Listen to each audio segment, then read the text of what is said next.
जय शिवराय. अजितदादांना जाऊन 4 दिवस सुद्धा झाले नाहीत आणि सुनेत्रा पवार म्हणजे आपल्या वहिनींनी लगेच उपमुख्यमंत्री पदांची शपथ घेतली, अशी टीका प्रसारमाध्यमातून या ठिकाणी केली जाते. किंवा जेव्हा त्यांच्या शपथविधीचा व्हिडिओ आपण जर पाहिला तर त्याच्यामध्ये खालून लोक या पद्धतीची कमेंट करतायत. परंतु मला वैयक्तिक असं वाटतंय, मी काय राजकीय विश्लेषक नाही, परंतु मला या सगळ्या टीका जेव्हा पाहिल्या, मी कमेंट्स पाहिल्या, त्यावेळेस मला वाटलं याबद्दल आपण बोललं पाहिजे आणि त्यामुळे मी या ठिकाणी बोलतोय. काय गोष्ट असते माहितीये का, जेव्हा माणूस मोठा होतो ना, त्याला त्याचं दुःख सुद्धा या ठिकाणी व्यवस्थित साजरं करता येत नाही किंवा त्याचं दुःख सुद्धा या ठिकाणी त्याला सहन करता येत नाही. तशीच काहीशी गोष्ट दादांच्या बाबतीमध्ये या ठिकाणी झालेली.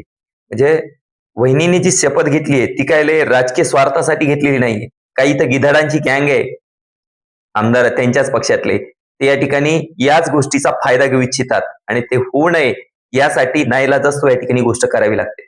आणि त्याचबरोबर दुसरी गोष्ट काय, दादाकडची जी खाती होती, दादांकडची खाती अत्यंत महत्वाची होती आणि ती खाती जास्त दिवस या ठिकाणी रिक्त ठेवता येत नाही.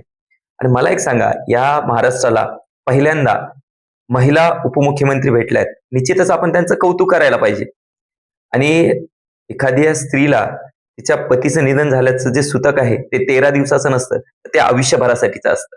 आपण उलट वहिनींचं मनापासून कौतुक करायला पाहिजे की एवढं मोठं दुःख पचवून या ठिकाणी त्या आपल्या लोकांच्या दादांनी जेव्हा दादा असताना त्यांनी त्यांचं वैयक्तिक आयुष्य बाजूला ठेवलं आणि या ठिकाणी लोकांसाठी अहोरात्र काम करण्याचा त्यांनी प्रयत्न केला.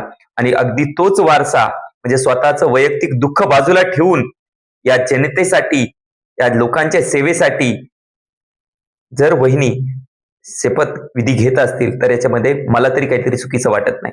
आणि एकंदरीत सगळ्या गोष्टीचा मला सांगा, तो काही निर्णय घेतलाय तो छातीवरती दगड ठेवून घेतलेला निर्णय आहे. त्यांना सगळ्या गोष्टीची जाणीव आहे.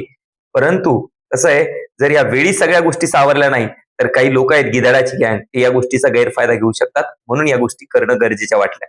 निश्चितच या महाराष्ट्रातल्या जनतेला ही न पटण्यासारखं आहे. कारण की नॉर्मली 13 दिवसाचं सूतक पाळल्यानंतर म्हणजे सूतक संपल्यानंतर या सगळी गोष्टी व्हायला पाहिजे होत्या.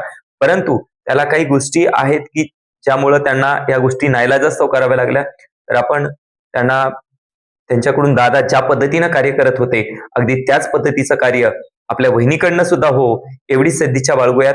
काही असतात गोष्टी नाईलाज असतो, कराव्या लागतात. तर आपण त्यांची सुद्धा काही जी मानसिकता आहे, उलटत आपण कौतुक करायला पाहिजे की एवढ्या दुःखाच्या परिस्थितीमध्ये सुद्धा छातीवरती दगड ठेवून त्यांनी हा निर्णय घेतलाय. या निर्णयाचं आपण या ठिकाणी स्वागत करायला पाहिजे. आपल्या सगळ्यांना माहितीये, जर हे सगळं वेळेवर केलं नसतं तर हे लोक जिथं दादांचा अंत्यविधीचा कार्यक्रम सुरू होता तर ही लोक बैठकावर बैठका घेत होते. मला सांगा, जी लोक एवढ्या कठीण परिस्थितीमध्ये या महाराष्ट्रामध्ये दुःखाचा डोंगर, या प्रत्येक जो कोणी राजकारणाशी संबंधित नसणाऱ्या व्यक्तीला सुद्धा या ठिकाणी हळहळ वाटत होती, दुःख वाटत होतं. आणखी लोक त्या दुःखातनं बाहेर पडलेली नाहीयेत. अशा परिस्थितीचा मात्र काही गिधडाची गँग फायदा घेण्याचा विचार करत होती आणि त्या सगळ्या गोष्टीचा विचार करून या ठिकाणी आपल्या वहिनींना तो निर्णय घ्यावा लागला.